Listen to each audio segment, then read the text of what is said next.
anyway, so when I've sung this, the song I'm singing is for Pride Month, because this is the last day of Pride Month. And it's a song I wrote in a class in 2019 called Remembering the AIDS Generation.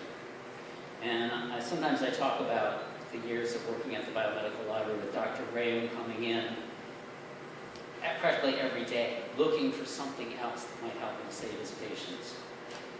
But anyway, the other thing I talk about is Hans Christian Andersen and the background and legend like the fairy tale collected by the Grimms that they called the Six Geese, Deirdre and her brothers, the Irish myth about the princess who's carried by her swan brothers over to Scotland. But anyway, Hans Christian Andersen wrote it as The Wild Swans.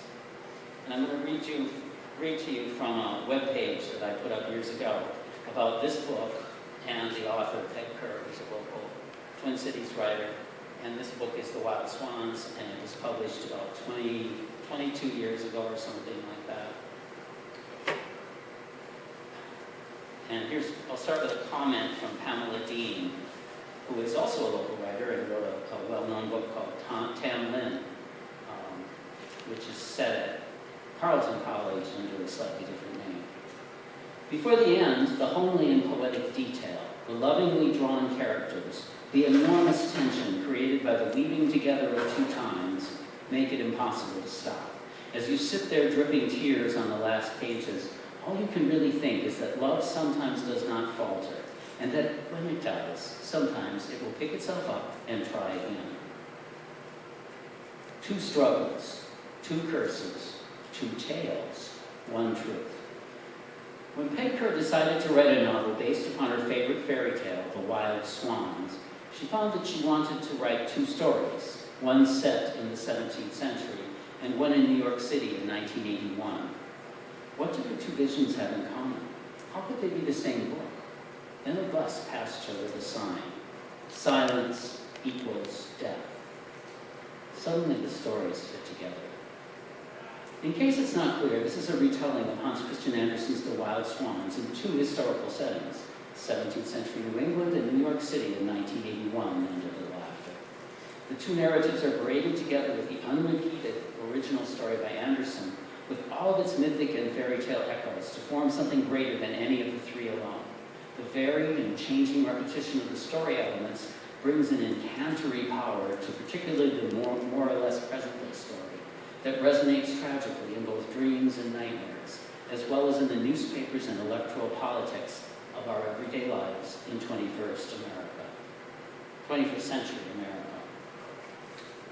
And I hope I don't run out of time totally, but I'm going to read the very last page of the story, or most of the last page. The scene is a woman sitting by a pond in Central Park in New York City, and she is watching swans on the water. He dreamed of her that night. In his dream, she sat dressed in black on the beach in Central Park, watching the swans quietly swim in languid circles. It was November, and the sky overhead was a featureless gray. She turned her eyes away from the swans to him, and he felt a tug of something, wordless and urgent, stretching over the infinite gulf between them, echoing through the centuries. Sean's voice came to him now, as if from a great distance. Ask her a question. He took a step toward her. If I can't save him, and I die for nothing, what did all the silence and suffering accomplish? What was it all for? Her lips parted, and for a moment he thought she was about to answer. But the swans stopped swimming in their slow circles, spread their wings, and extended their necks. She turned toward them again, rising from the bench and walking toward the water's edge, her face alight. As if this was a signal, the swans wheeled and suddenly began swimming away, their feet churning the water into surging foam as their wings beat the air, splashing silver drops from the water's surface, faster and faster. No, he whispered sadly, come back. But the swans became airborne, tucking up their feet, their necks stretched out full length. He came to stand beside her, to watch as the swans flew away, dwindling until they disappeared into the west. And I don't know if you know the story of the Wild Swans, but I don't really have time to tell it again tonight, but read it sometime.